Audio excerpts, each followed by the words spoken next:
Halo semuanya, selamat datang kembali. Kita sering banget kan dengar nasihat, kalau mau kaya ya harus kerja keras. Nah, dalam pembahasan kali ini, kita akan coba bongkar mitos itu. Karena ternyata kerja keras saja itu nggak cukup. Ada satu bahan rahasia yang sering banget terlewatkan. Oke, kita mulai langsung dengan kutipan yang jujur aja lumayan menohok ya, dari Naval Ravikant. Kedengarannya mungkin agak kontroversial, tapi ini adalah inti dari semua yang mau kita bahas. Bukan berarti kerja keras itu nggak penting loh ya. Jelas penting. Tapi kerja keras saja tanpa strategi dan arah yang benar, yang nggak akan membawa kita ke kebebasan finansial. Nah, ini dia pertanyaan utamanya kan? Kalau banting tulang pagi sampai malam ternyata bukan jawabannya, lantas apa dong? Gimana caranya kekayaan yang sejati itu diciptakan? Pertanyaan inilah yang akan kita coba jawab bareng-bareng.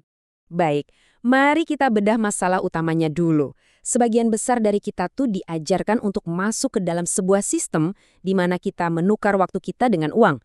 Sekolah yang benar, cari kerja, dapat gaji. Familiar banget kan?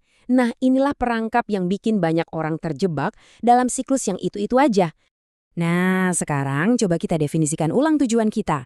Tujuannya itu bukan sekedar menghasilkan uang tapi membangun kekayaan. Bedanya apa? Kekayaan menurut definisi ini adalah tentang punya aset atau sistem yang terus bekerja untuk kita, bahkan saat kita lagi tidur. Bayangin, kita tidur, pemasukan tetap jalan. Keren kan?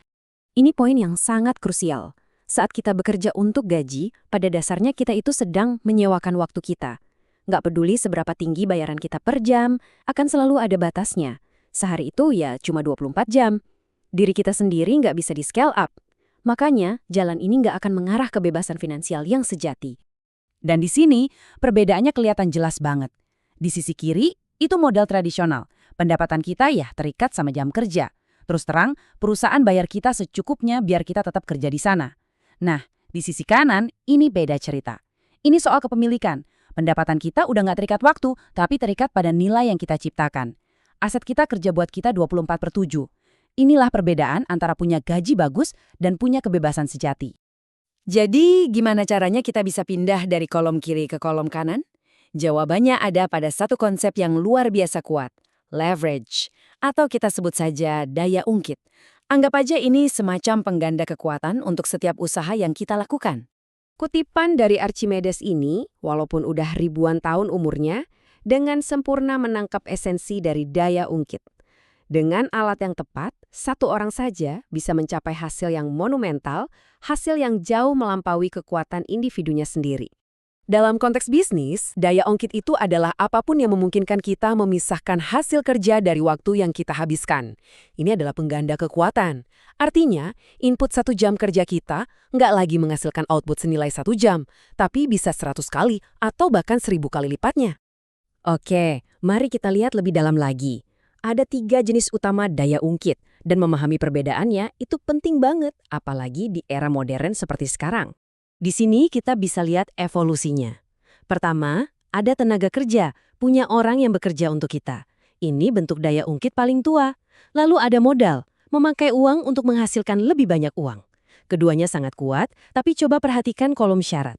Keduanya butuh izin. Kita perlu seseorang setuju untuk kerja sama kita, atau seseorang harus mau kasih kita modal. Nah, inilah yang mengubah segalanya di zaman kita. Daya ungkit modern yaitu kode dan media. Sifatnya tanpa izin. Coba deh pikirin. Anda nggak perlu izin siapapun untuk mulai menulis blog, membuat video, atau belajar coding. Hari ini, siapapun yang punya komputer bisa mulai membangun aset yang bekerja untuk mereka saat mereka tidur. Ini benar-benar game changer. Jadi, poin utamanya adalah ini. Pembagian di dunia modern itu bukan lagi soal jenis pekerjaan kita, tapi soal apakah kita memanfaatkan daya ungkit atau tidak. Seseorang yang membangun audiens online atau membuat produk digital bisa punya daya ungkit yang jauh lebih besar daripada seseorang dengan gaji tinggi yang tidak memilikinya. Oke, kita sudah bahas masalahnya, yaitu menjual waktu. Dan kita juga sudah tahu solusinya, yaitu daya ungkit. Sekarang, mari kita gabungkan semuanya menjadi sebuah cetak biru, sebuah resep praktis yang bisa kita terapkan. Ini dia formula 3 langkahnya. Pertama, temukan pengetahuan spesifik Anda, sesuatu yang unik yang Anda kuasai yang orang lain butuhkan. Kedua, ambil akuntabilitas. Berani ambil risiko dengan nama sendiri, karena imbalan besar datang bersama risiko yang besar.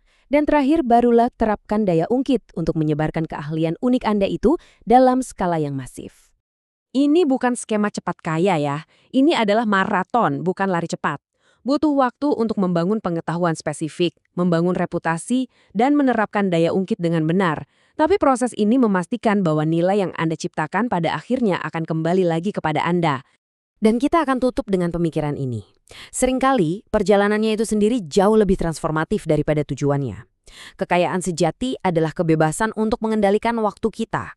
Pertanyaannya adalah, kalau kita sudah punya kebebasan itu, apa yang akan kita lakukan dengannya?